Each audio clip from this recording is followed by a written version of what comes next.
Are you coming to the tree where they strung up a man? They say murder three. Strange things that happen here. No stranger would it be if we met at midnight in the hanging tree. Welcome to Strange Things, broadcasting from the Arkanasa Radio Studios in Laredo, Texas.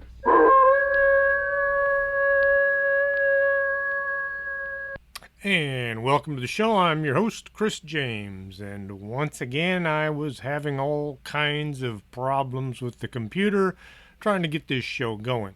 Don't know what it is. Someday I'll figure it out, probably in about 10, 15 years.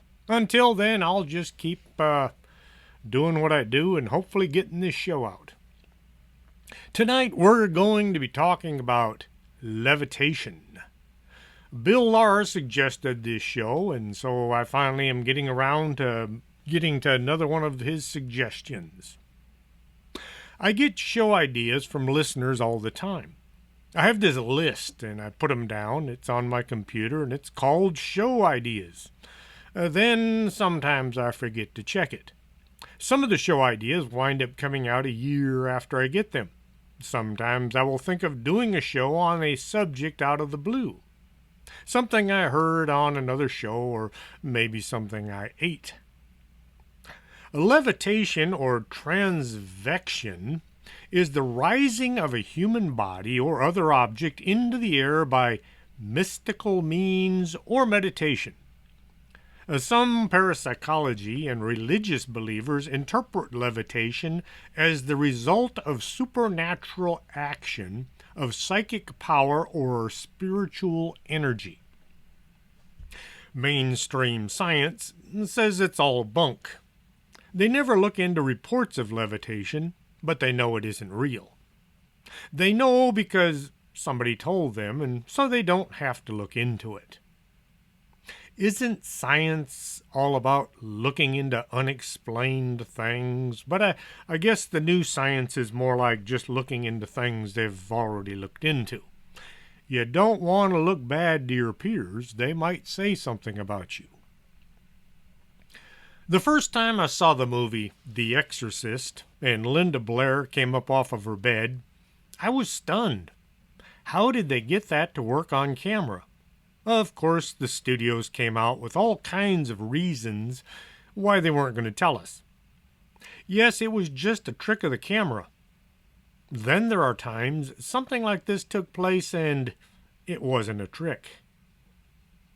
Back when I was young, our dad watched the news as if the world depended on his seeing what was happening. It wasn't a day unless we heard Walter Cronkite say, "And that's the way it is," letting us know the day was done. Following Walter Cronkite in the national news was the local, things that happened around our little town. In October, they would find some spooky stories to make Halloween a little, or sometimes a lot, more memorable. One year, I think I might have been 10 or 12, the local reporter was broadcasting from a house in town. The address was not given, but they did show all the folks living there. The family was having some weird problems. The news crew set up a camera in the kid's bedroom, and then they just left it running. Late that night, as the family was sleeping, one of the kids rose up from his bed. Not getting to his feet, but raising straight up into the air. The sheets and the blankets fell away, showing there was nothing holding him up. Now, keep in mind, this was a private home. This wasn't a studio. It had solid walls all the way around. The kid bumped up against the ceiling, and then just hung there for a few minutes. His brother was still asleep. After hanging there up by the ceiling for a while, the child slowly settled back into his bed. Later on, the same kid walked up the wall. I was glued to the TV. My brother, mother, and dad were as well. When the news was over, my mom tried to explain the events away. My dad said it was demons. Each year from that day on, I would watch the local news every night in October, wanting to know more about that floating kid. I've never heard or seen anything else on him. I tried looking it up, but not having an exact date, I had to do a lot of reading and looking at different articles, and I was never able to track down that one story. It's not the kind of thing you see on the news every day.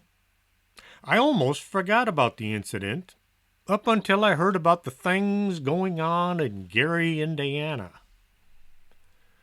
January 30th, 2014, a little boy walked backwards up a wall and the ceiling in the presence of his mother, grandmother, a nurse, and a child protective service worker. "There's no way he could have done that," said the nurse in the Indianapolis Star.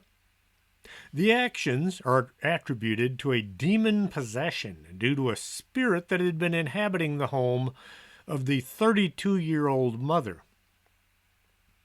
The haunting and wall walking incident was actually reported in the spring of 2012, but the news audio has since been released by the Gary Police Department. According to the Daily Mail, Charles Austin, Gary police captain, was so affected by his visit to the home that he now claims the basement is a portal to hell. Austin thought the family was seeking money in some sort of a made-up money scheme, but he was quickly proven wrong. Every one of us who was there that day in the basement and who saw what we saw went through what we went through. We all think the same. We all call it the same. That bit of dirt is a portal to hell. What is going on around here? Why walk up a wall? I know it looks bizarre, but what is the reason people would do this? It does get attention, but is there some other motivating factor, like, look what I can do, kind of thing? Yes, if I could walk up a wall, I sure would do it all the time, just because I could. What can cause a person to lose contact with the ground under them? Gravity is the force that attracts a body towards the center of the earth, or towards any other physical body that has mass. It isn't magnetism. It works on everything. Scientists will talk about how gravity draws one thing to another, but they can't tell us why.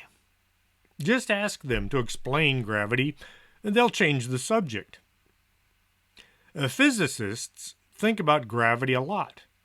To them, gravity is one of the mysteries to be solved in order to get a complete understanding of how the universe works. If and when scientists discover how gravity works, they can get started making anti-gravity devices.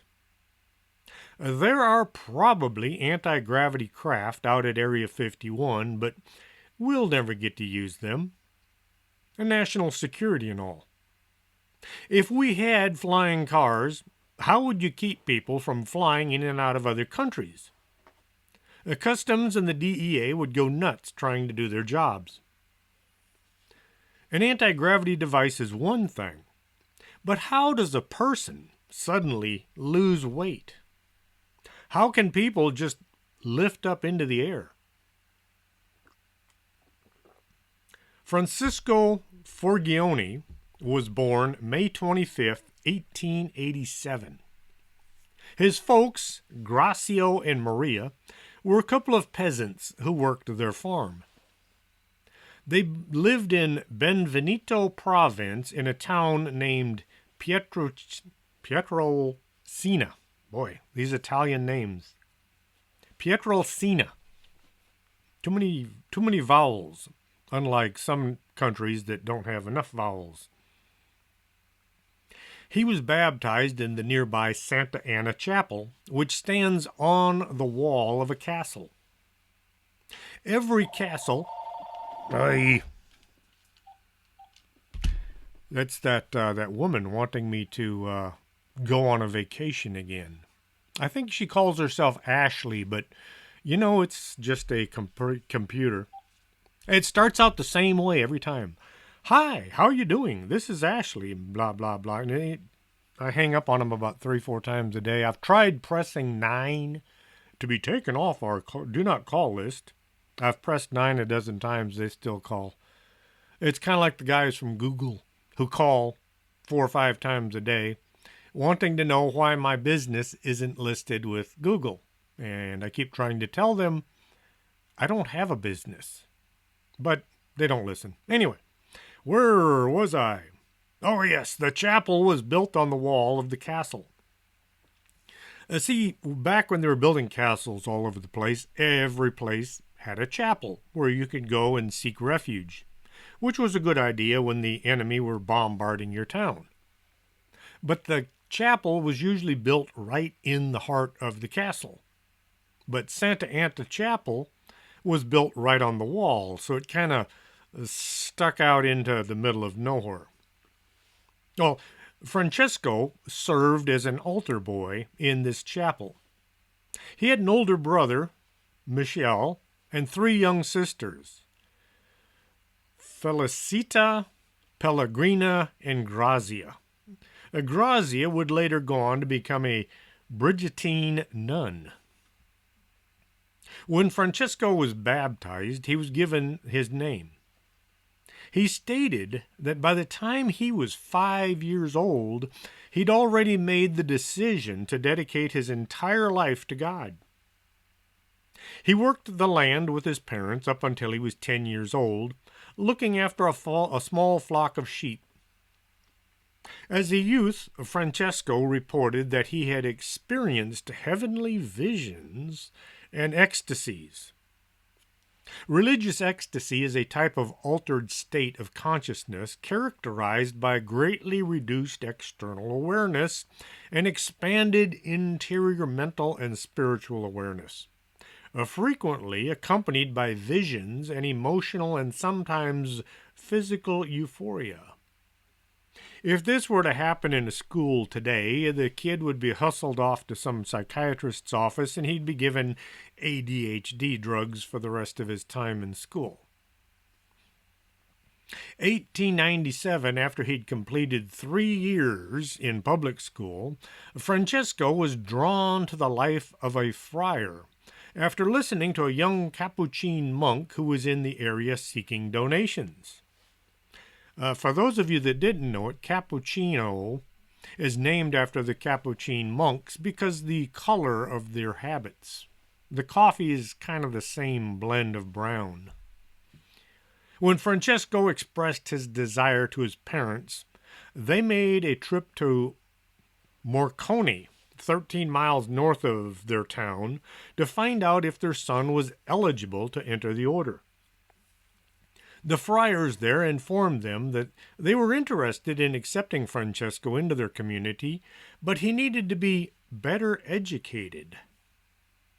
Francesco's parents were both illiterate, which was the norm back then. Monks, priests, and nuns were always well educated. That's why the royalty always kept them around. They knew how to read and write. Even a lot of the royals couldn't do that. Francesco's father went to the United States looking for work in order to pay for private tutoring for his son. This was to get him ready for the academic requirements in order to enter the Capuchin order. Having a son become a monk was considered to be a very valuable thing. The only way I can put this, it gives them points with God, I guess, or something close to it. Francesco received the sacrament of confirmation in 1899. He underwent private tutoring and passed the academic requirements. 1903, at the age of 15, he entered the novitiate of the Capuchin friars at Morcone. He took the name of Friar Pio in honor of Pope Pius I, whose relic is preserved in the Santa Anna Chapel in their hometown. I just keep saying their hometown because I don't want to stumble over that name again. Pietrelcina. Anyway, Francesco began his 7-year study for the priesthood. Friar Pio traveled to the friary of San Francis of Assisi. Oh, try that again. St. Francis of Assisi in Umbria. At 17, he became ill, complaining of loss of appetite, insomnia, exhaustion, fainting spells, and migraines. He began throwing up a lot, and he could only keep down milk and cheese, which it's a good thing he wasn't lactose intolerant. This looked like the beginning of an inexplicable phenomena that would continue in his life from then on. While praying, Pio appeared to enter into a stupor. It was as if he had left his body and he was far away. One of Pio's fellow friars said during one of his prayer sessions, Pio began to rise up from the floor. He was levitating while praying. In 1905, Pio's health worsened to such an extent that his superiors decided to send him to a mountain convent in the hopes that the change of air would do him good. Well, this had little impact on his health, and doctors advised Pio that he should return home. Even there, his health failed to improve. Despite his ill health, Pio was able to complete his training, and he became Father Pio, or Padre Pio, as a lot of people call him. In 1910, Pio was ordained as a priest by the Archbishop Paolo Scinosi at the Cathedral of Benevento. 4 days later, he conducted his first Mass at the parish Church of Our Lady of Angels. Pio's health was still bad, so he continued living at home with his family. Now, this was an uncommon thing. Monks were expected to live in a monastery with other monks. Priests live in buildings provided by their local church. But Father Pio, he lived at home with his parents. Kind of like a millennial, I guess. Anyway, in September 1916, Pio was ordered to return to his community life. He moved to an agricultural community, Our Lady of Grace Capuchin Friary, located in Garcono Mountains in a province in Foggia. More Italian words that are way too big to try and rattle off. I can barely speak English. I don't speak a lick of Italian. I can also speak some Spanish. Anyway, if I butcher these Italian names and words, just go with it. Make the corrections in your mind. Pretend like I said it correctly. San Giovanni had 7 friars living there. It was a community inside the town. Padre Pio stayed in San Giovanni for most of the remainder of his life. When the Great War, or the War to End All Wars, we know it today as World War I, started, 4 friars from their community were selected for military service in the Italian army. I'll bet some of y'all are thinking of monks running through the trenches, shooting at the Germans right now. Bandoliers full of bullets hanging across their long brown robes. Well, actually, monks and priests served as medics and doctors during the war. No shooting or stabbing. No charging across no man's land, dodging bullets and bombs. Padre Pio was a teacher at the seminary and a spiritual director. When the army needed one more friar, Pio was called into service. He was drafted and on December 6th assigned to the 10th Medical Corps in Naples. Due to poor health, he was continually being discharged and then recalled up until 1918. Finally, Pio was declared unfit for service and completely discharged. Italy was not a German ally in World War I. They had signed a treaty with Germany, Austria, and Hungary in the 1900s before things went bad. Then England held a secret meeting with the Italian government, promising them all kinds of neat things if they would fight against the countries to their north. By the end of the war, 1918, 600,000 Italians were dead. 950,000 were wounded, of which 250,000 were crippled for life. The war cost more than the government had spent in the previous 50 years, and Italy had only been in the war for 3 years. The Italians did not get what they felt had been promised to them in the Treaty of London, and that caused resentment, especially at the losses Italy had endured fighting for the Allies. The government came over as weak and lacking pride in Italy. For nationalists, the failure of the government to stand up to the big three, the United States and Britain, the United States, Britain, and France, at Versailles was considered to be unforgivable. People who had started rebuilding their lives after the war began to see Padre Pio as a symbol of hope. Those close to him attested that he began to manifest several spiritual gifts, including the gift of healing. That's when you simply heal a person by your presence without actually doing any physical activity, not giving them something to drink, some potion or some elixir. You simply show up in your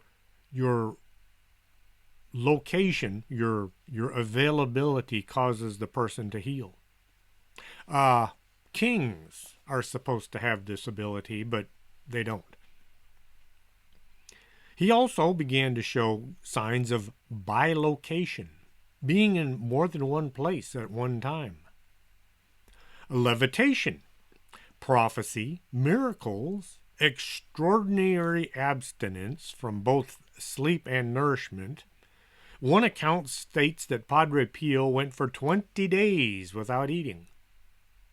Padre Pio was able to read hearts, and he spoke in many tongues. Padre Pio increasingly became well known among the wider populace.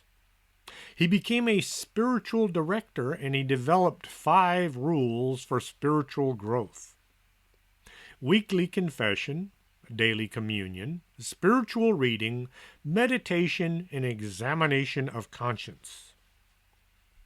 In August 1920, Pio led the blessing of a flag for a group of local veterans on the Feast of Assumption. Well, these men were developing close links to the local fascists. Pio subsequently met with Giuseppe Cardona, a fascist politician from Foggia, and became his confessor, and also the confessor for the members of the militia. Benito Mussolini, also known as Il Duce, or the Leader, was born July 29, 1883, in Pendapi, Italy. Mussolini became a school teacher. During World War I, he was wounded.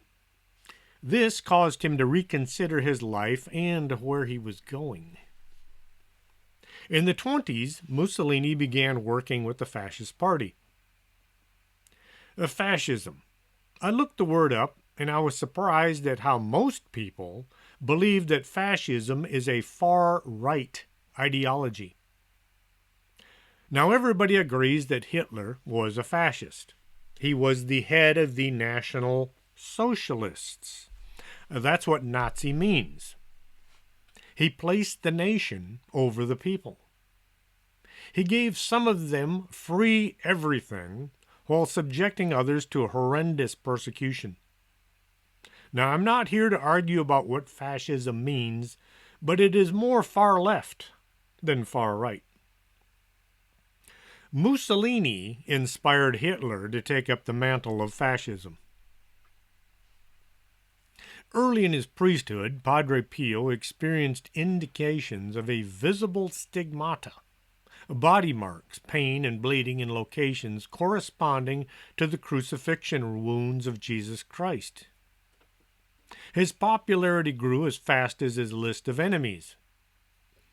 Anytime somebody becomes very popular, folks will come along accusing them of all manner of nastiness. Someone placed a listening device in the confessional. They wanted to hear what was being said. During Mass, Padre Pio would begin to levitate. This led to his choir boys having to hold onto his robes to keep him down. This got to be so common that the church decided to no longer allow Padre Pio to conduct Mass. They didn't want to have their priest flying around the room. As World War II finally came to a close and the church began to reconsider some of their decisions, Padre Pio was allowed to conduct Mass as well as do confessions once again, hopefully without any listening devices inside. Because of his close association with the fascist party and Mussolini, some people didn't really trust the father to do the right thing. But as time went by, he began to show folks that he wasn't so much a member of the fascists as he was pulled into their organization. When the people with all the guns tell you to join their organization, it's usually a good idea to join their organization. One day, Karl Joseph Wojtyla met with Padre Pio. Wojtyla is a Polish name.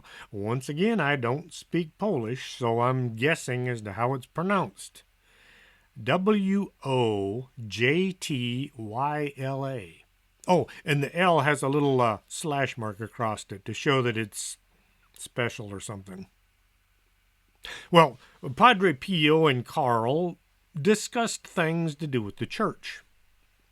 As Karl was leaving, Pio said, "Just watch this guy.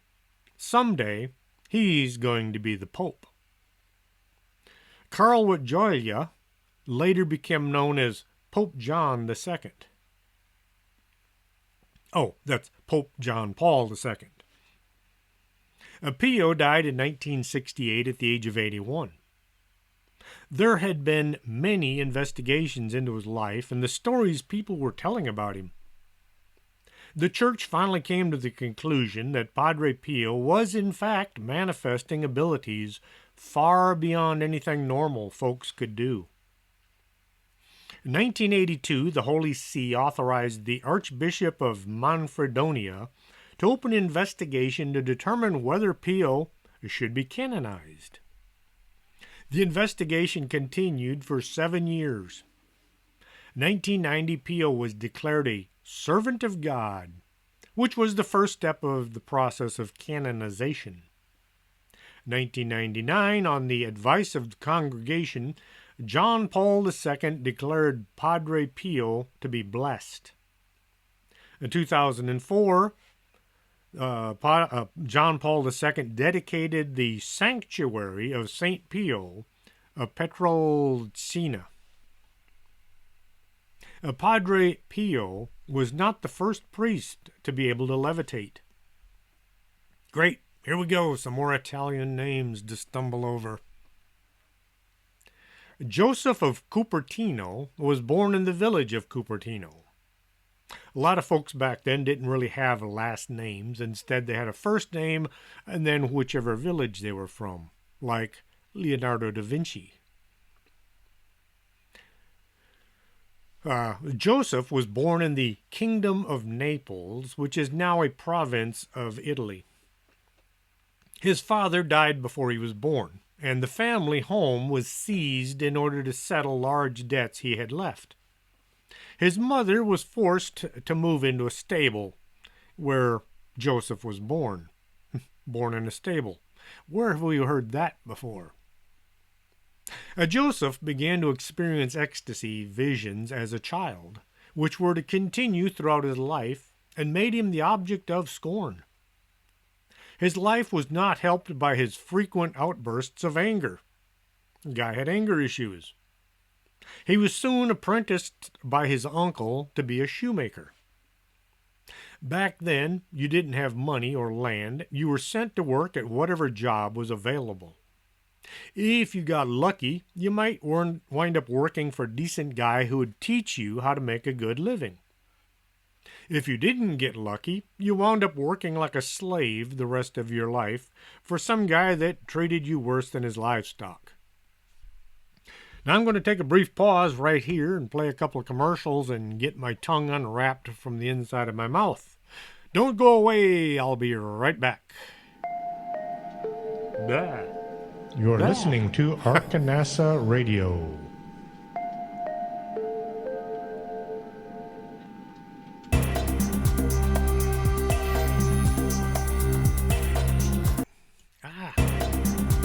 Didn't expect that. Did you hear a bump in the night and you think it just might be a ghost?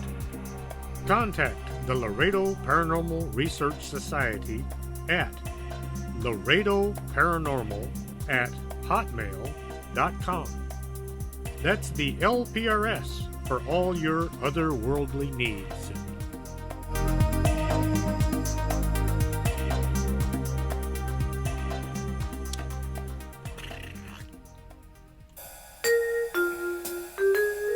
Makeup isn't something you want to just smear on and hope for the best. You might come out looking like Lon Chaney.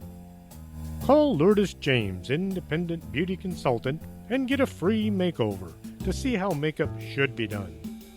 956-723-3019.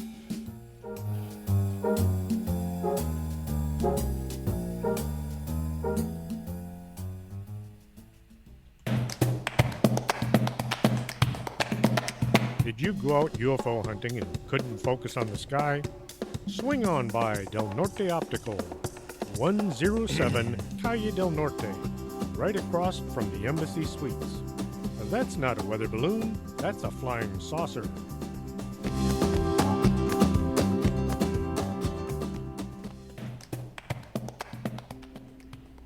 Coffee, nectar of the gods. And at the Organic Man Coffee Trike, you'll find coffee made the right way, one delicious cup at a time. Stop on by 4501 McPherson, Suite number 9. And remember, life is too short to drink bad coffee.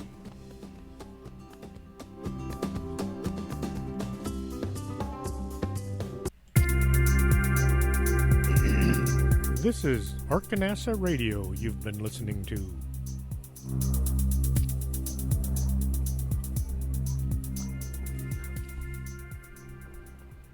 And welcome back to the show. I listen to Expanded Perspectives a lot.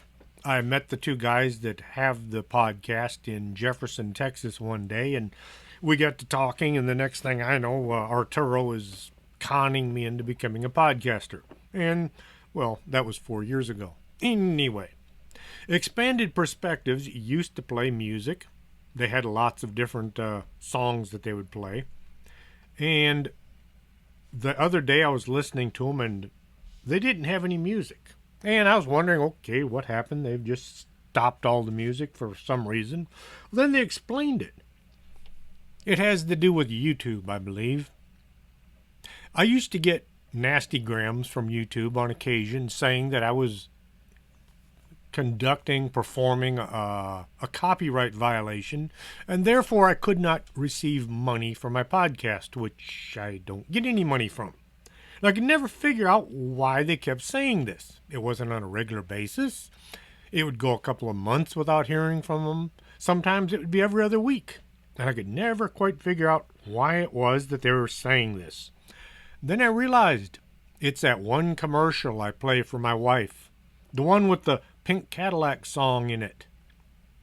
Apparently, even though that song is public domain as far as me and Arturo know.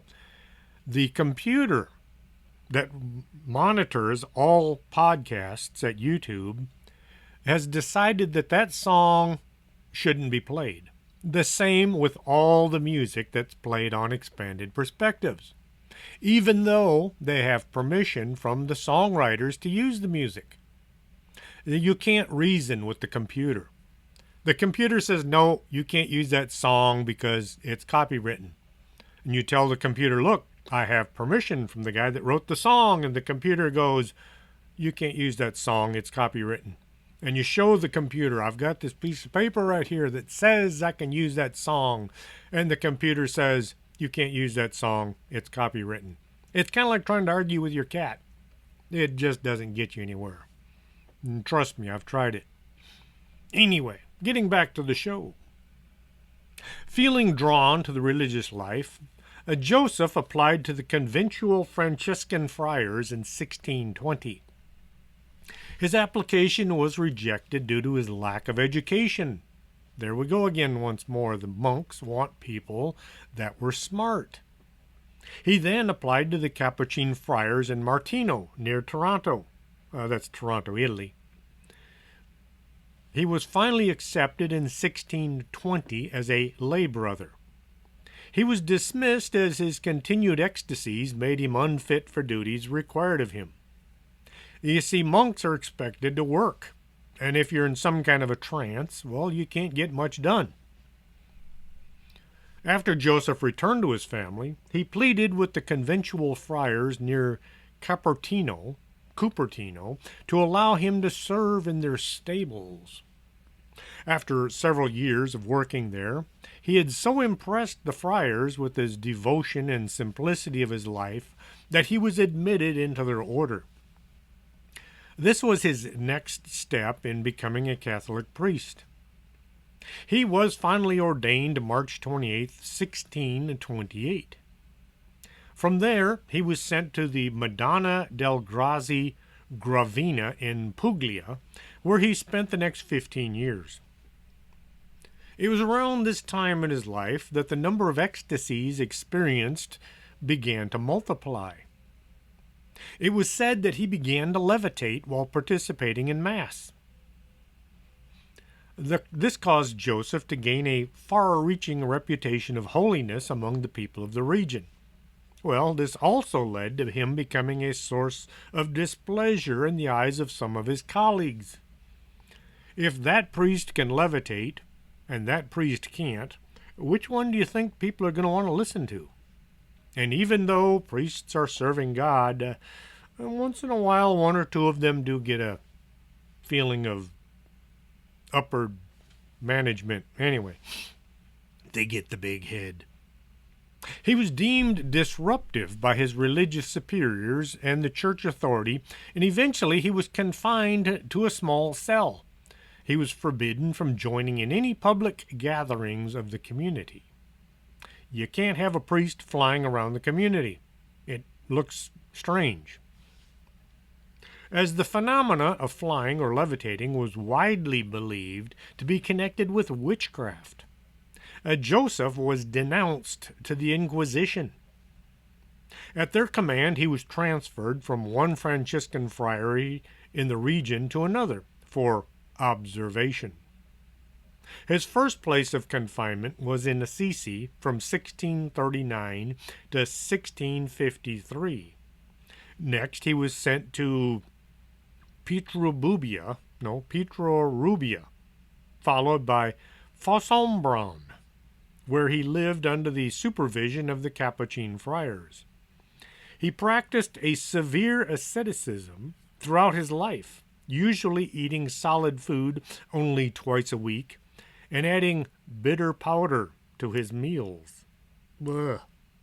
The whole idea of punishing yourself to show how humble you are just seems so wrong to me. I don't think God is very impressed when people do bad things to themselves in order to make an outward show of how pious they are. So now it's time for a story. I was on the bike patrol. It was fun, but sometimes it was a lot of work. A New Year's Day was cold. I mean, it was really cold. There wasn't much going on, so we just rode around seeing the sights and enjoying a quiet day.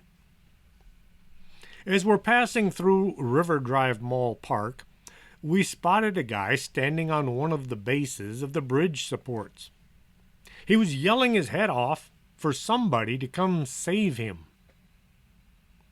He was soaking wet and freezing cold, and he was stuck out in the middle of the river. We called the radio room and told them there was a guy in need of help. They called the fire department, who told them the guy's in Mexico and they should contact Nuevo Laredo Fire Department. The radio operator contacted the Nuevo Laredo Fire Department, who promptly said, "No, the guy's on your side of the river." Well, this went on for about 30 minutes. Meanwhile, the guy standing in the middle of the river, he's begging us to help him. It didn't help his situation one bit that he was wearing boxers with bright red hearts on them. He made quite a spectacle. Finally, the Laredo Fire Department came out with their boat. They motored out and they rescued the guy. It turns out he had made a deal with God. He was going to swim to Mexico, and then God was going to grant him a wish. His business would prosper. All the guy got was a bad case of chills.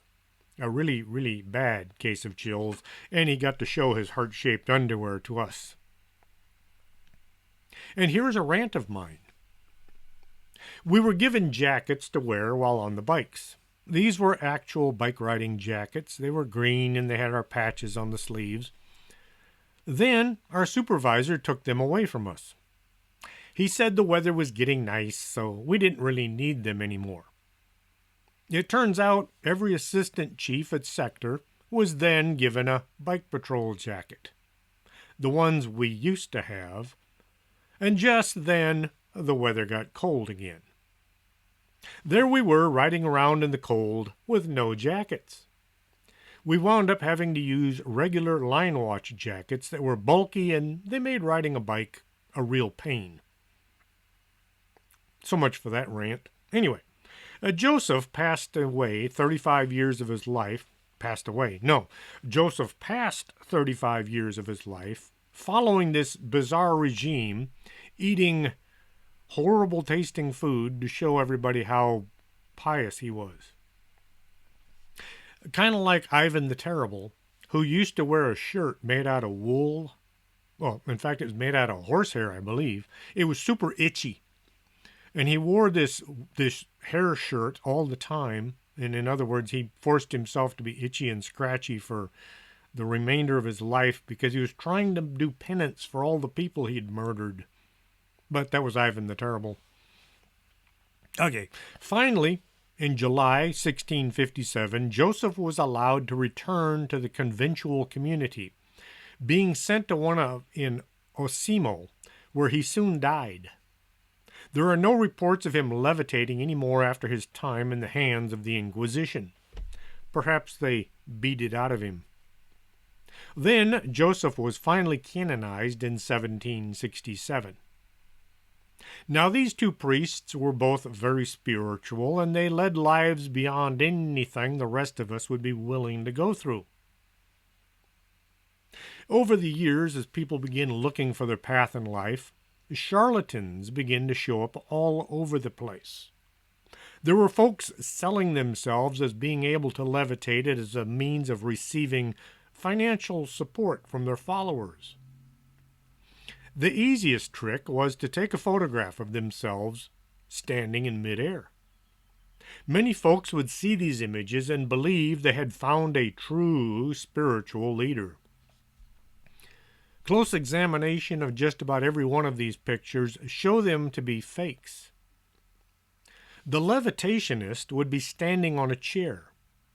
The photo would be snapped. Then the con artist would manipulate the image to remove the chair. This was long before Photoshop.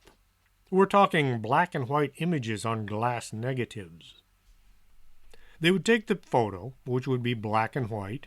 Then they would use a paintbrush and black ink, and they would recreate the background that you could see, and eventually the chair would be invisible and it would look like they were floating around the room. There were so many con artists running around the country, it is near impossible to find out if any of these people actually levitated for real. The 1800s were a bad time for paranormal. There was a group of folks who claimed to be able to teach levitating. They were all decked out in Indian costumes. This was more recently. Dot, not feather. They would sit with their legs in that very uncomfortable position, with the feet on top of the thighs. Then they would bounce up into the air. As their body reached the highest point possible, somebody would snap a picture and say, "See, we can levitate." Bouncing around on the floor is not levitating. It looks kind of hard on the bottom since you have to come back down and you have to land on something. Now, magicians have been levitating for years. Well, not themselves, but their assistants. I watched several of these shows and I was disappointed by the trick. The assistant is always decked out in a long, flowing gown. There's a curtain behind the performers. Beyond that curtain is a hydraulic lift. The magician passes a steel hoop over his assistant to show that she is actually in midair. However, the way he manipulates the hoop is it avoids actually touching the lift arm. He never actually passes it completely from head to foot. He passes it halfway, then he swings it around and he passes it over the other half. It's called sleight of hand. You think you're seeing one thing, but you're not really seeing what's going on. Then there's a guy going by the name of Special Head. He does manage to get himself up off the ground, and he stays in the air for a few seconds. I believe he learned his special trick by studying the magic men from India. India, they have men who travel the country making a living by appearing outside a village. An assistant will run into the village and tell everybody there's a magic man outside the village who is levitating. The villagers will go to see what's going on. There, sitting in midair, will be some guy dressed in a long robe. He doesn't do anything else. He just sits there as if being held up by nothing. Nothing but his staff or his cane, which is sitting on a carpet that covers a steel base that the cane is attached to. The cane has a metal frame that holds the chair the magic man is actually sitting on. He won't move until the villagers have been appropriately impressed enough to give him some money in order to bless them. Once the crowd has gone home, believing they've witnessed something special, the holy man and his assistant dismantle the cane chair and they move on to the next group of victims.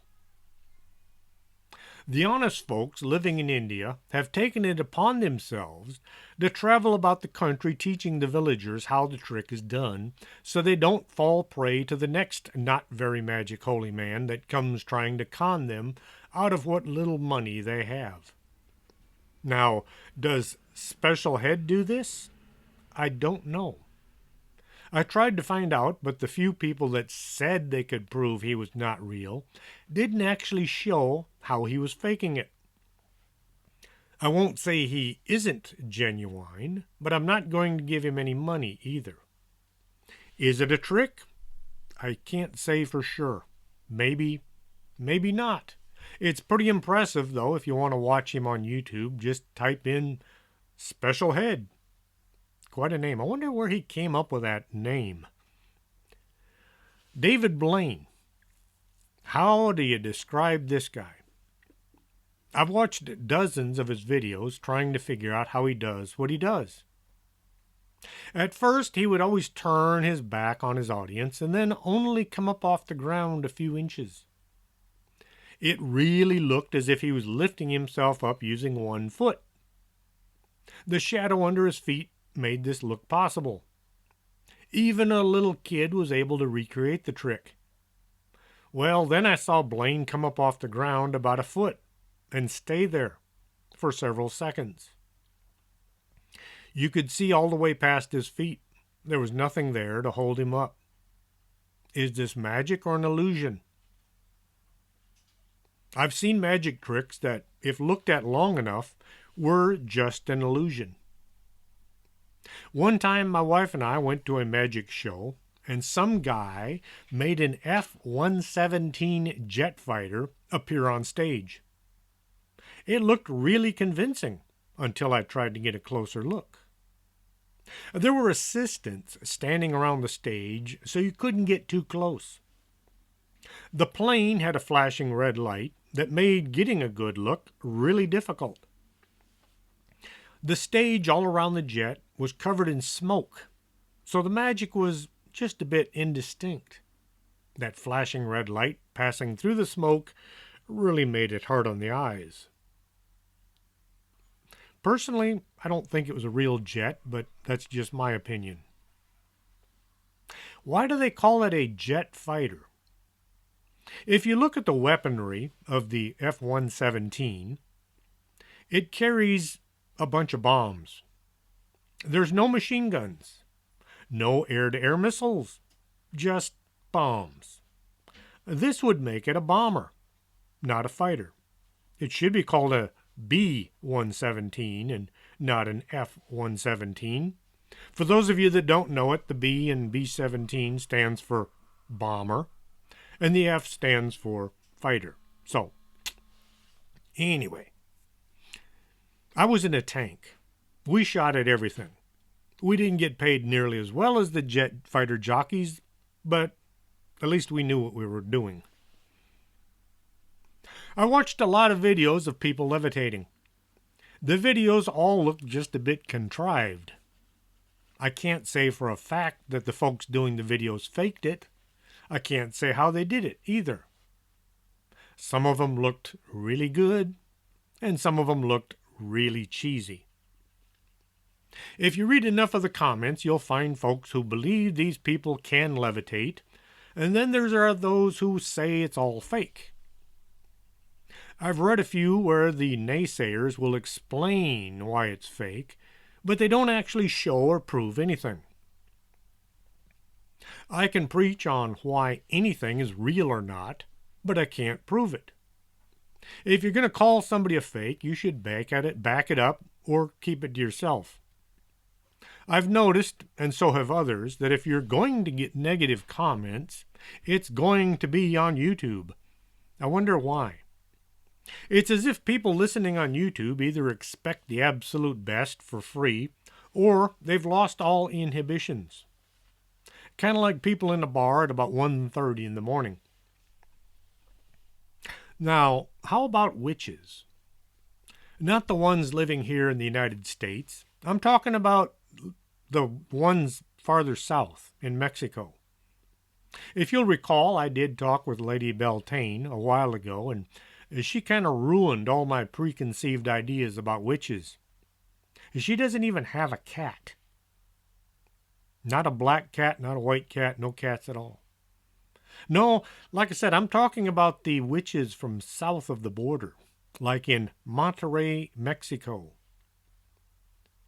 A bruja is not really like a witch in the U.S. A bruja is a little more like an evil person that's allowed to live because it's too dangerous to do anything to them, I think. Now, people in Monterey have seen humanoids flying around up in the skies between the mountains of Monterey. There are 3 mountains, and the city sits right in the middle. It's a really neat town. I'd like to visit there again, but not if it means running the risk of becoming a news article. When it rains in Monterey, all the water comes washing down the sides of these 3 mountains and then passes right through the middle of the city. I'm surprised they don't sell surfboards there. There was a UFO club holding their meeting at a hotel one day when somebody saw a person flying between the mountains. They managed to film it. A flying human is levitating and then moving, so there's not really much difference. It is a form of levitation. This was not the only time somebody saw a flying person. Ken Gerhard talked about a police officer who was attacked by a flying human while on duty in his book, Encounters with Flying Humanoids. I have a copy in my library somewhere. I have so many books and I don't keep them in any kind of order, so I can never find what I'm looking for. Sometimes I have to buy a new copy, only to find the old copy a few days later. Well, January 16th, 2004, a Monterrey, Mexico municipal police officer named Leonardo Samaniego had a terrifying encounter with a flying humanoid entity that was draped in black. It dropped on him and tried to do bad things to him. Could Samaniego be lying? If he did, this would have put an end to his career. And then, later on, two other officers came forward and told their stories, which matched his enough to make him sound credible. Levitation isn't only for people. Some researchers say the pyramids were built using levitation. The experts all say it took between 10 and 20 years to build a pyramid. There are about 2.5 million blocks in the Great Pyramid. That means the guys doing all the work had to put 28 blocks in place each and every day, 24 hours a day, 7 days a week, for 20 years without stopping. I love how in the dioramas at museums they'll show the construction. They'll have 3 or 4 men lifting a 10-ton block using a wooden lever. Or they'll have a bunch of guys pulling a block up a ramp. Have you ever pushed a car? It has wheels, and it's sitting on a flat surface. Try pushing it up a steep hill with 4 flat tires. That's kind of what archaeologists are trying to convince us happened when they built the pyramids. If this was how it was done, how did they set the block once it was at the top of the ramp? You can only get so many people together in one place. There wouldn't be enough room standing at the top of the ramp to get hands on the block in order to push it into place. Then, somebody's got to reach down and pull all of those wooden rollers out from under the block. How did they do this? If, on the other hand, the folks building the pyramids were able to levitate the blocks, they could have floated them into place. Now, sound can be used to levitate things. John Hutchison has shown this on some of his videos. Using surplus electronic equipment, John has made just about everything levitate. How he does this is unclear. Something to do with finding the right frequency and then enhancing it. Some folks will tell you John Hutchison is a fake. If this is true, why did the Canadian government seize his laboratory? If he was just a fake, they'd simply have fined him and told him to knock it off. Instead, the government went in with guns and they seized his laboratory. Kept it to themselves for their use, probably. The sound had to play a role in building the pyramids. Sound waves can move things. In physics, sound energy is a form of energy that can be heard by humans.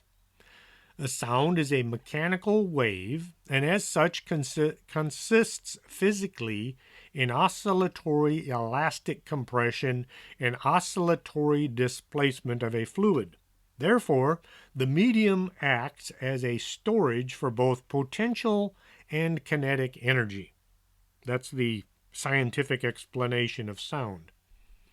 Scientists have used sound waves to suspend objects in midair for decades, but The new method, described in the journal Proceedings of the National Academy of Sciences, goes a step further by allowing people to manipulate suspended objects without touching them.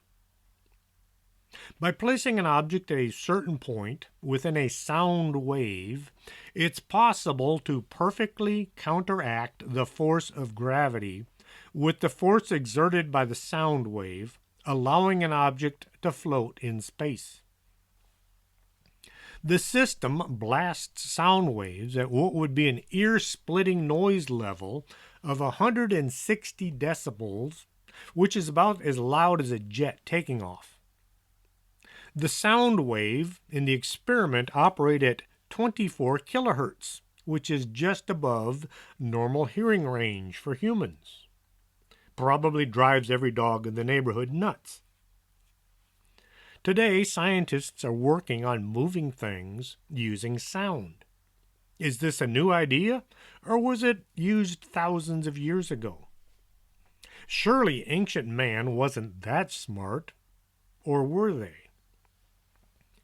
2,500 years ago, the Phoenicians had a piece of parchment coated with a chemical that would turn a different color if a female went to the bathroom on it and she was pregnant. A 2,500-year-old pregnancy test kit. Vitrium flexile was created during the reign of Roman Emperor Tiberius Caesar. It was invented by Petronius in 63 AD, who presented the vessel to Caesar and asked him to hand it back. When Petronius threw it to the floor, it didn't break.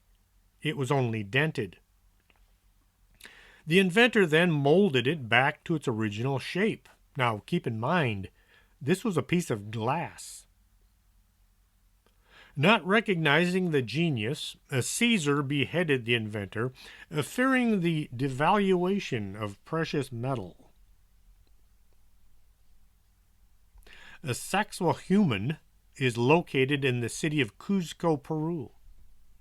The stones are put together in a zigzag pattern wall that are so heavy that even modern machinery can't move them, as each one weighs 140 metric tons.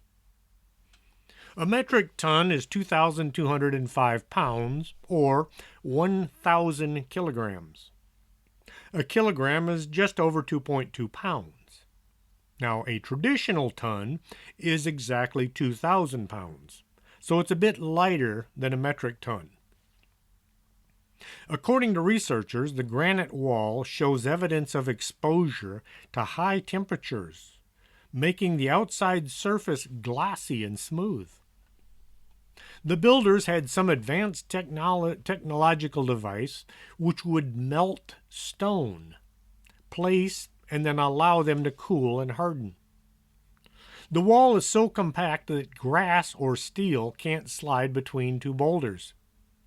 No mortar is used to join the stones, and that is why the rock still remains a mystery today. Those folks living way back then were a lot smarter than people are willing to admit. The question isn't, could they have used sound to move giant rocks? The question should be, how were they able to make the sound at the right frequency? Did they use trumpets or some kind of a drum-like device? If they used trumpets, the person or people blowing on them would have to have a lot of lung capacity to keep the sound going long enough to get the job done. If it was some kind of a drum, how did they direct the sound waves to where they wanted them? This might explain how gigantic objects were moved, but it doesn't explain how humans were able to levitate while surrounded by witnesses. Chanting, maybe? By who and how many people were needed? As for kids walking up walls, there has to be something in it for the possessing spirit. Is this done to scare people so the demon can feed on that energy? When doing ghost investigations, Ishmael will ask, who is scared? Anyone professing fear will be sent in first to attract any spirits that might need energy. Since, as far as we know, ghosts can't eat, they have to get their nourishment from somewhere. As for levitating priests, is this a form of spiritual enlightenment? They're so steeped in the Holy Spirit it draws them up off the ground? Or did God reach down and lift these men up to show others he liked them? If so, it would seem to have caused them all kinds of grief, as well as turning them into saints. How are people managing to fly around the sky? Or are these people? Maybe some form of creature that looks a lot like us and we only think they're people. I'd love to drive down to Monterey and check out the mountains again. Try to find a flying humanoid. But that's not going to happen until they let me carry every weapon I own into Mexico. Anyway, hope you enjoyed tonight's show. If you did, tell your friends, tell your neighbors. If you're not doing anything for the next week or so, listen to the podcasts. You might learn something. Till next Saturday, this is Chris James for Strange Things. Are you coming to the tree where they strung up a man? The same murder three. Strange things that happen here. How stranger would it be if we met at midnight in the hanging tree?